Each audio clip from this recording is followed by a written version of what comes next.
ये है दिल्ली क्राइम मोर्चा news network. यहाँ पे दो जने थे, वो पीछे से या कहीं से बिल्डिंग बना के वो पहले से यहाँ पे वो थे। कितने लोग थे वो? ये वैसे तीन लोग बता रहे हैं। इस एरिया में कोई भी पुलिस वाला नहीं है और यहाँ पे 10 बजे के बाद कोई भी लेडीज बाहर खड़ी नहीं हो सकती है। भैया यहाँ पे मतलब 10 बजे के बाद आना छीना मारना ये सब दहशत हो गया है। और कोई नाबालिग आके मार के चले जाते, कहते हैं कि नाबालिग है, कुछ नहीं कर सकते हम लोग। बोल के देख लो कुछ, तुम रात को 10 बजे खड़े होके देख लो। यहाँ से बस मुक्का चल चढ़ा, जब भी पकड़ लिया उसको, जब भी मारा उसको, दे चक्कू आगे से भी पीछे से भी आगे से। जैसे 1 2 3 ये पीढ़ी चढ़ा है, तभी उस बीच को दबा लिया है, नीचे उतार के धमाधम यहीं से इसको मारने चालू कर दिए हैं। छोड़ देता तो भैया मार देते, वो नीचे होता तो भी मार देते। आज उसकी माँ बहुत पैसे कमा के चाय से बच्चों को पाल रही है। हाँ, चाय की दुकान थी, लड़की सामने धूप में मरती, 10-10 रुपए कमाती जब अपने बच्चे पाल। छोड़ गई थी एक दूसरा लगा कर नाबालिग है, मेरा मालिक हम कर देंगे नाबालिग कर देंगे आप में दे दो, हम कर देंगे नाबालिग। अरे वो चक्कू मारे, नादान है, अनजान बच्चे हैं, वे नाबालिग हैं। अभी लाइन पे देख लो खड़े होके, अब तुम खड़े हो जाओगे, अब तो फोन चोरी हो जाएगा 2 मिनट में। नमस्कार, जय हिंद। आप देख रहे हैं दिल्ली क्राइम मोर्चा। दर्शकों, त्योहारों का सीजन चल रहा है और आप सभी त्योहारों में मग्न होंगे, परंतु दिल्ली के अंदर हर एक दिन हर जगह एक नई नई घटनाएं हो रही है जो बेहद चौंकाने वाली हैं, दिल्ली वालों को परेशान करने वाली हैं। दिल्ली वालों को अब शक होने लग गया है कि वो वास्तविक रूप में ही क्या दिल्ली, राजधानी दिल्ली के अंदर रहते हैं, जो भारत की राजधानी है।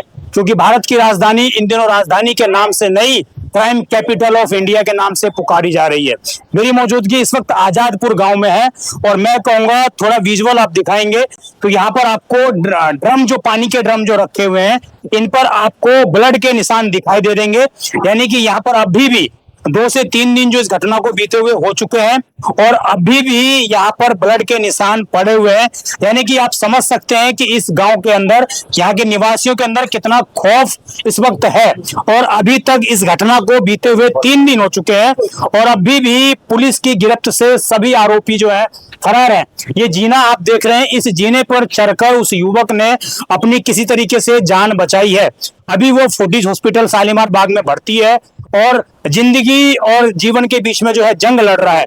आज चूंकि बताया जा रहा है कि काफी हालत उसकी सीरियस है, उसको जो है ऑपरेशन के लिए भी बोला गया। कुछ आसपास के लोग मेरे पास मौजूद है, इन लोगों ने काफी प्रयास किया, पुलिस में गए, हर जगह गए, परंतु पुलिस इनको ये कह रही है कि हम उनको नहीं पकड़ सकते। क्यों नहीं पकड़ सकते ये लोग खुद बताएंगे। मैं इनसे जरा जुड़ता हूँ, उस दिन आखिरकार क्या हुआ था, क्या ऐसी वजह थी कि उस युवक के ऊपर लगभग 26 बार चाकुओं से वार किए गए थे। यानी कि वो पूरा सोच कर आए थे वो आरोपी कि आज हमें इस युवक को खत्म करके जाना है। जो वो कहावत है ना कि जाको राके साइयां मार सके ना कोई, शायद उसी कहावत के कारण वो युवक आज जिंदगी और मौत के बीच में जंग लड़ रहा है। क्या नाम है आपका? यहीं रहते हैं आजादपुर गांव में? कब से रहते हैं आप? मेरा यहीं का जन्म है। जन्म यहाँ का है? हाँ जी। किस तारीख की बात है, क्या हुआ था? ये 12 तारीख की रात के 12:15 पौने 1 के आसपास की बात है। रात के 12:15 12:30 पौने 1 इसके बीच के आसपास की बात है। इनसे ना मतलब 12 साढ़े 12 से पहले इनकी कोई मुंहजोरी हुई थी आपस में।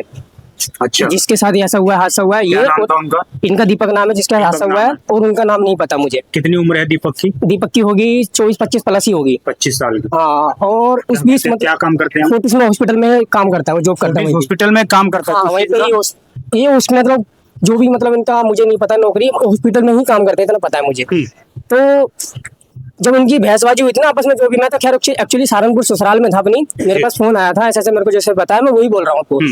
इनकी बहसबाजी हुई थी आपस में, जो भी बहसबाजी हुई थी उसके बाद इन्होंने जो भी बात खत्म कर दी। एक दोस्त है हमारी गली के पीछे, उन्होंने बात खत्म करके चाट वाटा मार के बात खत्म करवा दी। उसके बाद ये क्या प्लान करी इन्होंने आपस में, जो भी करा इन्होंने, उसके बाद पीछे से आए घूम के, यहाँ पे बैठा हुआ था मेरे जो जिसके हादसा हुआ था, ये सोनी की दुकान पे, यहाँ पे बैठे रहे वो इनकी मम्मी के पास। नानी खुली थी क्या? बंद थी, सब बंद था, कोई नहीं था यहाँ पे उस टाइम भी। यहाँ पे मट्टी पड़ी थी, किसी की हमारी गली में एक्सपायर हो गए तो कोई, उनकी मट्टी पड़ी थी, इस वजह से कोई यहाँ पे नजर नहीं आया। तो सब अपने अपने घर चले गए। यहाँ पे 2 जने थे, उसकी नानी की मम्मी थी और एक ये थे। यहाँ पे 2 जने थे, वो पीछे से या कहीं से बिल्डिंग बना के वो पहले से यहाँ पे वो थे। लोग थे वो? ये वैसे तीन लोग बता रहे हैं, एक लाइन पे बता रहे हैं और 2 वहाँ पे बैठे हुए थे पीछे, मतलब पीछे ही कवर करने कब इंतजार कर रहे थे, कभी ये आंटी लेडीज हटे और तब हम इसको दबाए। इस ताड़ में थे वो लेडीज अंदर गई है और वो जैसी 1 2 3 ये पीढ़ी चढ़ा है, तभी उस बीच को दबा लिया है, नीचे उतार के धमाधम यहीं से इसको मारने चालू कर दिए हैं।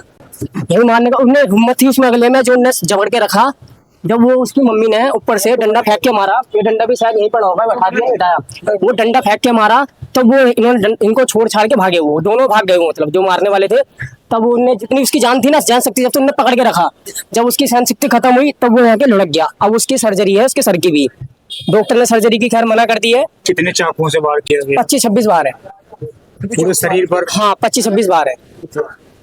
ये समझ लो यहाँ से पूरा ये पूरा हिस्सा, मतलब इसका कहने का मतलब दो पे, और ऐसे लंबे लंबे निशान बना रखे बेचारे के उसके, ये बुरा हाल कर रखा है। प्रोफेशनल चाकूबाज थे? अब वो तो खैर देखो, हाँ वैसे है, ऐसी बात नहीं है, वो अब तो वो भी नहीं, क्या उनके साथ के बहुत से हैं, ऐसी बात नहीं है, वो ये नहीं कहूँगा कि वो ही कर रहे हैं, ऐसी बात नहीं, ग्रुप है इनका एक तरीके का। नाबालिगों का ग्रुप है? हाँ नाबालिगों का ग्रुप है ये एक तरीके का। उनकी उम्र कितनी होगी जिन्होंने ये चाकूबाजी होगी उम्र इनकी 15, 16, 17, इनकी इसी के बीच में, इसी के बीच में उम्र होगी इन सबकी। 15-16 साल? हाँ जी। तो इनमें से अभी पुलिस ने क्या किया है कार्रवाई, क्या बोला दिल्ली पुलिस ने आपको? पुलिस नहीं कर रहे वो, क्या कह रहे हैं? ये भाई ये भाई उसका बड़ा। आप उनके बड़े भाई हो? उस दिन थे यहाँ पर आप? नहीं, मैं साहब वो खाना खा रहा था। आप खाना खा रहे थे? हाँ। तो आप उस टाइम पर? ऊपर था कमरे में। हाँ। उसने बोला माँ नीचे आ, मैंने ये बोला माँ, उधर से आवाज आई कि गुल्लू मजनू मजनू चाकू मार दे, उसके माँ चाकू मार दिया, ऊपर से छत से डायरेक्ट आए नीचे, मेरे पेट गिर गया पूरा। आप सीधा वहां से कूद गए नीचे अपने भाई को बचाने? उसके पैरों में पट्टी बांधी, कपड़ा बांधा मैंने उसके ऊपर, उसको फोटो वहां ले गया जो हमें वहां ले आने बाद वहां से उन्होंने बांधा काट आगे, इतने मोटे मोटे मतलब चाकू अंदर तक मार रखे थे? हाँ वो जांघों तक तो मारा था उसके। मगर मैं ये नहीं बोल रहा हूँ हम कुछ नहीं करें, हमें बनना चाहिए खाली नाबालिग का, हम बनाएंगे फोटो क्या नाबालिग हम बनाएंगे, बस हम ये चाहते हैं कि लड़के मिल जाए को, वो बंदा ठीक हो जाए, मेरा मालिक मेरा बंदा ठीक हो जाए। लड़ाई झगड़ा तो बता रहे हैं कि बहसबाजी हुई थी? वो कभी आज तक करने करता नहीं ऐसी चीजें, वो आज तक तुम हो ना ऐसे ही बंदा, वो ना दारू पीता, पैसों में दारू पिलाई गई है उसको। अच्छा कोई अब नहीं करता है? कोई अब नहीं करेगा। व्यवहार सही लड़का है, बच्चा बिल्कुल साधारण बच्चा है, बिल्कुल अपना हॉस्पिटल जाना उसको आना है हॉस्पिटल, साधारण बच्चा है। छुट्टी नहीं करता कभी, कभी छुट्टी नहीं हॉस्पिटल की? कभी आता छुट्टी नहीं करता वो। 3 दिन आप बता रहे हैं कि 12 तारीख की रात को हुआ है, 3 दिन हो गए इस घटना को, अभी तक पुलिस ने क्या किया? भाई हैं उनके, थाने में गए होंगे? थाने में थाने का मामला है क्या? हम नहीं आ रहे, खुद आएंगे थाने वाले, खुद यहाँ पे। आपने पुलिस को सूचना दी थी उस टाइम पर? कल आया था सच्चो, सच्चो यहाँ पर आए थे? हाँ भाई, फोटो खींच कर ले गए। फोटो खींच के ले गए? क्या बोला उन्होंने आपको? कुछ नहीं बोला उन्होंने अभी तक किसी को अरेस्ट में, हिरासत में लिया हो किसी को? नहीं, हमारे को नहीं बताया किसी को, वो खुद बताएगा अपना, अभी जो जिसके चोट लगी है वो बताएगा खुद। हालत कैसी है उनकी? ऑपरेशन होगा उसका, ऑपरेशन होगा। तो अभी होश है कि नहीं है? अभी नहीं, अभी सीरियस है, मतलब आँख खोल लो खाली, सिर्फ आँख खोल पा रहे हैं। जी प्रशासन गलत है ना, रात में इतनी बाना बन रही है, चौक लगा के फोन छीन लेते प्रशासन को। देखो अभी देखो अभी देखो अभी देखो, तुम देख लो। अब मैं बताऊँ आपको, झूठ नहीं बोलूंगा, अभी लाइन पे देख लो खड़े होके, अब तुम खड़े हो जाएगा, आपको फोन चोरी हो जाएगा 2 मिनट में, आपको पहले ऊपर हमला भी किया जाए? लाइन पे होता है हमारा। तो यहाँ इस एरिया में कभी कोई कांस्टेबल तैनात हो, कभी कोई कोई नहीं आता, सब नहीं आता, कोई पुलिस नहीं आता,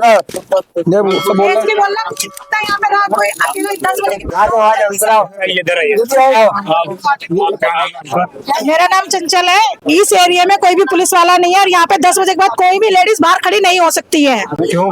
क्योंकि यहाँ पे आए दिन तो खून खराबा होता ही रहता है। बोल के देख लो कुछ, तुम रात को 10 बजे खड़े होके देख लो, 8 से 10 तक खड़े होके देख लो, आप यहाँ पे पता चल जाएगा। आपके अगर आपको आपके जेब में एक सामान रह जाए तो हमारा नाम बदल देना। अगर हम विरोध करेंगे तो हमारी हत्या भी हो सकती है? कुछ भी हो सकता है, आपको खड़े खड़े चक्कू मार देंगे यहाँ पे लोग। सही बात कह रहे हैं।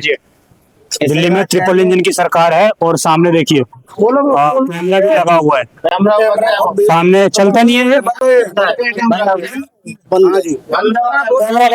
लड़के कहाँ से आते हैं पता है पंडित जी? हमें तो पता नहीं, एक्चुअली बंदा बहुत अच्छे थे, माय डियर बच्चा था, माय डियर बच्चा था, किसी से ना झगड़ा ना लड़ाई ना कुछ, अपने काम से काम रहने का, प्रेम से बोलने का, राम राम बोलने का, इतना अच्छा था व्यवहार। लेकिन भैया यहाँ पे मतलब 10 बजे के बाद आना, छीना, मारना, ये सब दहशत हो गया है। ये रेल की पटरी है इसलिए, या इलाके के अंदर नहीं, के लोग हैं? यहाँ के इलाका भी अच्छा नहीं है सर, और प्लस आपका रेल की पटरी से भी है। यहाँ पे तो एक पुलिस चौकी होना चाहिए, ऐसा हादसा बहुत होता है यहाँ पे। सीसी कैमरा को कोई पता नहीं है, ये कैमरा चलता भी है कि कैमरा भी बंद है। खराब कह रहे खराब है, ये कैमरे हैं, ये भी बोले जा रहे हैं कि ये खराब है कैमरे, और ना ही कोई हादसा। खुद की खराब है। हाँ जी, अब कोई हादसा होता तो ये कैमरे भी चेक नहीं होते। मेरे हस्बैंड के साथ भी कुछ हुआ था, वो तब भी ये नहीं हुए, चेक नहीं हुए क्या कैमरे। हुआ था आपके हस्बैंड के साथ? ये अभी हुआ था, 1 साल होने वाला है, तब हुआ था, तब भी ये कैमरे चेक नहीं, अभी ये हुआ, अभी भी कैमरे चेक नहीं हो रहे, ये कह रहे खराब हो रहे। और कोई नाबालिग आके मार के चले जाते, कहते हैं कि नाबालिग है, कुछ नहीं कर सकते हम लोग। तो नाबालिगों को इतना हक है कि जिस मर्जी को मार के चले जाए। या तो यहाँ पुलिस चौकी होनी चाहिए एक, यहाँ बहुत बहुत बुरा हाल है। लाइन के किनारे छोटे छोटे लड़के आते हैं, उल्टे सीधे काम करते हैं। और आप विरोध करो तो फिर आपके ऊपर चाकू से हमला होगा। हाँ, अगर कोई बोलता है कि हम कंप्लेन करें या कुछ करेंगे, फिर वो चाकू लेके बोलते कि हम मार देंगे। ये होता है यहाँ पर। आप इस इलाके में रहते हैं? हाँ जी बिल्कुल, यही कहानी है। हाँ जी बिल्कुल यही सेम है। यहाँ पे तो सब उठाएगी ना, सब रात में सब घूमते रहते हैं अंजड़ी तो यहाँ अब पे तो ट्रिपल इंजन की सरकार है दिल्ली में। सर, वो कुछ भी हो यहाँ पे, लेकिन अभी कोई वो नहीं है। अब तो इस सरकार का और ज्यादा लग रहा है हम लोगों को, बहुत ज्यादा और ज्यादा लग रहा है, और ज्यादा लग रहा है। जी, एक बार दोबारा मैं कहूंगा कैमरा दिखाएंगे, अगर जूम हो पा रहा होगा तो कैमरे देखिए लगे हुए हैं, बॉक्स बिल्कुल टनाटन है, और ये कैमरे चल नहीं रहे। अभी भी लाइट जलती है अक्सर कैमरों में, लेकिन आप देख लीजिए अभी रात के 8 बज रहे हैं और अभी भी देखिए कैमरे जो हैं यहाँ पर बंद है, और इन कैमरों में भी शायद विजुअल नहीं आए होंगे, है ना? आप लोगों ने देखा था कि उस टाइम पर आरोपियों को आप देख पाए थे उनको? नहीं, चोट लगी उसने देखा, उसने देखा है, तो उन्होंने पहचान अभी नहीं, अभी तो होश में ही नहीं है। उसमें नहीं सर, उसको ऑपरेशन है, जो हड्डी टूटी ना, उसकी हड्डी को टूट गिरा ना जी बस जी। उसकी सर। और मैं आपको एक चीज और बता दूं, आदर्श नगर में ही कुछ समय पहले, उसी दिन कुछ समय पहले भी एक और जगह ऐसी तरह की घटना को अंजाम दिया गया था, और आदर्श नगर थाना ही पड़ता है आपका भी? अरे हाँ यार, आदर्श नगर थाना ही पड़ता है। तो किसकी जिम्मेदारी बनती है ये? अबे दिल्ली सरकार जो है, किसकी जिम्मेवारी दी? वही है ना, पुलिस प्रशासन क्या है? चलो कोई आता नहीं, आपको कोई आने को राजी नहीं। यहाँ तो कमांडो फोर चीफ बेंच, यहाँ तो वहाँ तक लाइन तक पूरा। तो क्या पुलिस को भी डर लगता है इस एरिया में? पता नहीं, दर्शन तभी तो नहीं आते हैं। यहाँ का जब से बीजेपी है तब तो सारा काम हो रहा है यहाँ। जो यहाँ का वो है ना, तो पुलिस के बस की नहीं है। यहाँ का स्टाफ है जो पुलिस वाला, हाँ, वो उसकी हाल में आने पे, उसकी भी जान भरती आने पे यहाँ पे। तो ये स्थिति है दर्शकों। मैं चूंकि उनकी माता जी से बात नहीं कर सकता, वो भी चूंकि हॉस्पिटल में है, बच्चे की हालत नाजुक है, तो आज चूंकि बच्चे को ऑपरेशन भी है।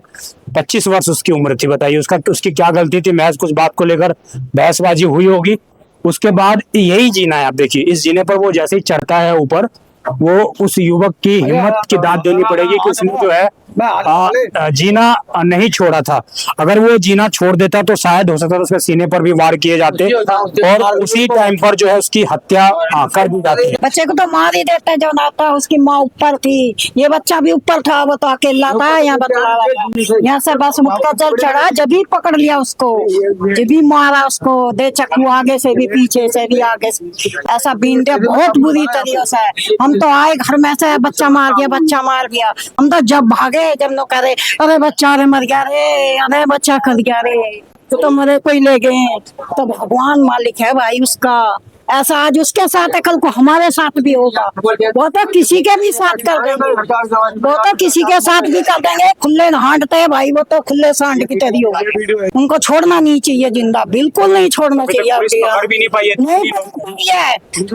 वहाँ भी बोले हॉस्पिटल में बोले, हमने कई साल देखो बच्चे की जान टंग रही है, तुम कैसे उसको गिरफ्तार कर लो?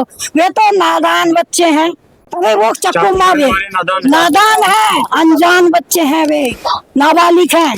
हमने कही तुम पुलिस वालों को तुम्हारे पेट में घुसाया था, बालिग बन जाते हो। आज वो नाबालिग है, ऐसे तो सब मार के चले जाएंगे। आज उस बच्चे के साथ हुई है जो किसी से बोलता नहीं, चाहता नहीं। आज उस बच्चे का ऐसा उन्होंने करा है, बच्चा वहां पहुंच गया। अगर वो लड़का अपने हाथ छोड़ देता तो भैया मार देते, वो नीचे होता तो भी मार देते, खत्म ही कर देते। वो तो एक आवाज निकाली बच्चे ने, ओ माँ, बस फिर तो वो नीचे ही पड़ गया, फिर तो वो नीचे ही गिर गया। भाई बहुत बुरा हुआ, ऐसा नहीं होना चाहिए। गरीब बच्चों का आज उसकी माँ दो पैसे कमा के चाय से बच्चों को पाल रही है। हाँ, चाय की दुकान थी, तड़के सांलो दुम में मरती, 10-10 रुपए कमाती जब अपने बच्चे पाल। अब आज उसको ऐसा कर दिया, भाई ये तो किसी और के साथ भी होगा। खुले हांडरे में तो खुले हांडरे पूरे स्टाफ जल रहा है उसको हम खुले हांडरे, वो तो मौत से स्टाफ जल रहा है, पूरे स्टाफ काम करेंगे उसके बाद मेरे लोग इसके लिए देखिए मैंने उसके भी उससे भर्ती करा उसको मैंने तो देखा है भाई, अपने भाई किसके लिए अब तक देखने बस ऐसे उठा के ले गए जब खून बह। ऐसे मतलब लेके इसके लिए देख मैंने भाई बहुत बुरा हुआ है, इनका तो इल्जाम होना चाहिए। फोर्टिस हॉस्पिटल मदद कर रहा है इसमें। आप पूरा स्टाफ दे रहा है उसको, कर रहा है जो उसकी पूरा स्टाफ दे रहा है उसको, स्टाफ वाले हैं उसके साथ में, जिनके साथ काम करते हैं ऐसे कभी अपने बच्चे की जान तो बचाएगी हैं, अपने बच्चे की जान तो बचाएगी वो, तो पैसे कमाती है बेचारी बैठ कर तड़की साल लो, मेहनत करिए। ऐसा बच्चा नहीं तो वो। देखिए ये चाय की दुकान है, ये इसी पर उनकी जो माँ थी वो चाय की दुकान चलाया करती थी और कैसे ही ये गुजारा करते हैं। गांव आगे जो आजादपुर गांव पड़ जाता है, इधर शायद ये जे कॉलोनी पड़ जाती है, आजादपुर गांव है ये भी। अब ये देखिए स्थिति ये थी और उस बच्चे को अभी फोर्टिस हॉस्पिटल की तरफ से भी सपोर्ट किया जा रहा है। यहीं पर दुकान पे उनकी माँ जो है इस तरीके से चलाती थी। किस बात को लेकर झगड़ा हुआ था वो तो जब वो लड़के को होश आएगा तभी वो बयान दे पाएगा। और 3 दिन से वो जो है हॉस्पिटल में भर्ती है, अभी तक वो होश नहीं आ पाया है। अब आप समझिए 5 दिन हो गए। अब आप समझिए कि अभी तक दिल्ली पुलिस उन आरोपियों को अरेस्ट भी नहीं कर पाई है, उनको हिरासत में भी नहीं ले पाई है। परिवार को ये कहा जा रहा है वो नाबालिग हैं, हम उनको नहीं पकड़ सकते। इस तरह की इन लोगों के बयान है कि इनको आयु अधिकारियों के माध्यम से इस तरह की बातें कही जा रही हैं। आपको ऐसे ही बोला जा रहा है अधिकारी के माध्यम से? मेरे सर मैं बताओ, नाबालिग तुम्हारा हाथ में दे दो, हम जेलेंगे उनको, कर देंगे, हम मालिक कर देंगे अपने और क्या। मेरा बेटा करेगा, जो जिसके चोट लगी वो खुद करेगा अपना। जब तक आप रख सकते हो रखो, मेरा बेटा आएगा मेरा गुल्लू अपना भी करेगा, मेरा गुल्लू करेगा खुद। पुलिस बोल गई थी एक पुलिस वाला अगर नाबालिग है मेरा मालिक हम कर देंगे, नाबालिग कर देंगे, हमारे हाथ में दे दो, हम कर देंगे नाबालिग। अब ये तस्वीरें देख लीजिए इन लोगों की सिर्फ गलती ये है कि ये लोग इकट्ठे संख्या में, बड़ी संख्या में एक जगह पर रहते हैं। इन लोगों की तस्वीरें देखकर आप ये कहेंगे तो ये इलाका गंदा है, इस इलाके में तो रहना बेकार है, परंतु ये इन लोगों की गलती नहीं है, ये हमारे सिस्टम की गलती है कि सिस्टम इन लोगों को सुरक्षा नहीं दे पा रहा है। आप समझिए कि यहाँ पर इतनी घनी आबादी है, पुलिस स्टेशन कितना दूर है यहाँ से? 3 से 4 मिनट का रास्ता है। और इस इलाके में भी अगर एक पुलिस चौकी होती तो शायद इस तरह की घटनाओं पर कंट्रोल लगता। सामने देखिए रेलवे स्टेशन, रेलवे की पटरियां जा रही हैं, तो बड़ी संख्या में उधर से भी लोग, वजीरपुर और तमाम हिस्सों से इधर भी लोग आते हैं और लगातार इस तरह की घटनाएं इन एरियाओं में आती है। तो अब दिल्ली पुलिस को ये सोचना है कि किस तरह की रणनीति बनाकर, वो विशेष रणनीति बनाकर जो है इन चीजों पर कंट्रोल कर पाती है, क्योंकि अब हमारे कानून को भी शायद बदलने की आवश्यकता पड़ सकती है। क्योंकि दिल्ली के अंदर पिछले जितनी भी हत्याएं की घटनाएं या चाकूबाजी की घटनाएं हुई हैं, उनमें 70 से 80% लोगों में नाबालिग बच्चे शामिल हैं। तो आवश्यकता है शायद हमारे कानून को पुनः उसकी देखरेख करना और उस पर विचार करना कि क्या कानूनों में उम्र की जो सीमा है उसको घटाना चाहिए। इन आरोपियों को पकड़कर सख्त सख्त सजा सुनाई जानी चाहिए, क्योंकि उनको पता है कि अगर हम नाबालिग हैं, हम किसी को चाकू मार देते हैं, किसी की हत्या कर देते हैं, तो मकसद कुछ ही समय बाद हम जो है जेल से बाहर निकल जाएंगे और फिर इस तरह की घटनाओं को अंजाम दे देंगे। देखना ये होगा दिल्ली पुलिस क्या कुछ नई रणनीति बनाकर और दिल्ली सरकार क्या कुछ नई रणनीति बनाकर इस पूरी अपराध को रोकने का काम करती है। आपकी जो भी राय हो कमेंट अवश्य करिएगा। आप देखते रहें दिल्ली क्राइम मोर्चा। मैं विजय ठाकुर अपने सहयोगी अमन गुप्ता के साथ। धन्यवाद।